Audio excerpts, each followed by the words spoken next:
This is Villa View. Coming up, a perfect end to a tough season.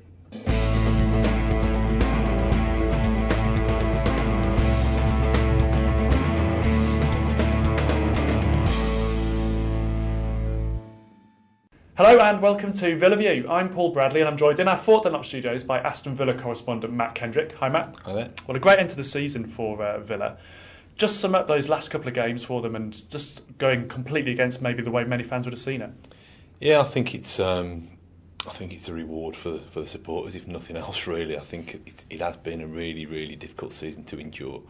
Well, it's just been kind of, I was going to say calamity after calamity. That might be a bit tough, but there's been kind of headache after problem, after quandary, after setback, and nobody, given the way that Villa's kind of season has been so topsy-turvy, nobody could have predicted back-to-back results against two of what had been the established Big Four.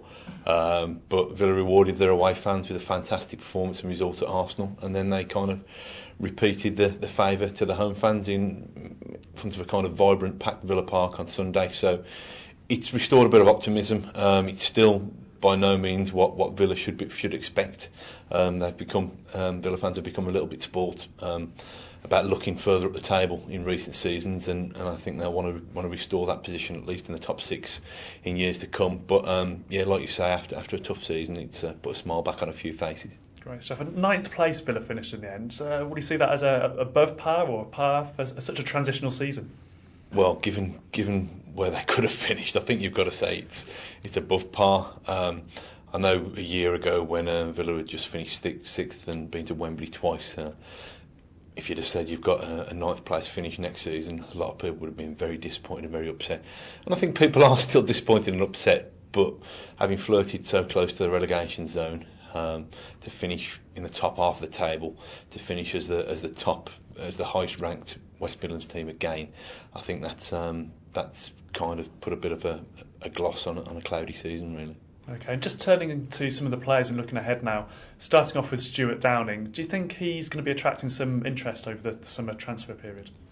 I think undoubtedly he'll attract interest. He's been Villa's most consistent, most influential player by a mile this season. He's been really impressive considering that the last season he's still got to win a lot of people over. He's certainly done that.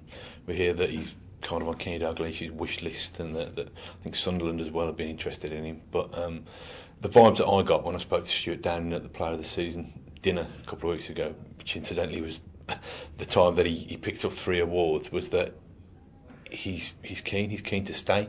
There's a new contract offer on the table. Obviously there'll be a few more quid thrown in his direction, but I think it's more than that. I think he feels he owes Villa a little bit of loyalty for taking a chance on him when he was injured, and he sees with the arrival of players like Darren Bent that this club does have a bright future. So I'm pretty optimistic that Stuart Downing will be a Villa player next season, hopefully for a good few seasons to come.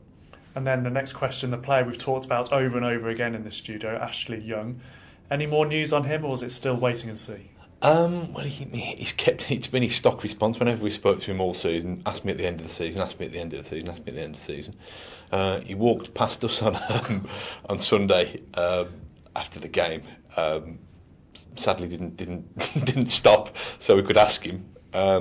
But I think all the indications are that he'll leave. I know Villa are making positive noises about trying to do their best to keep him.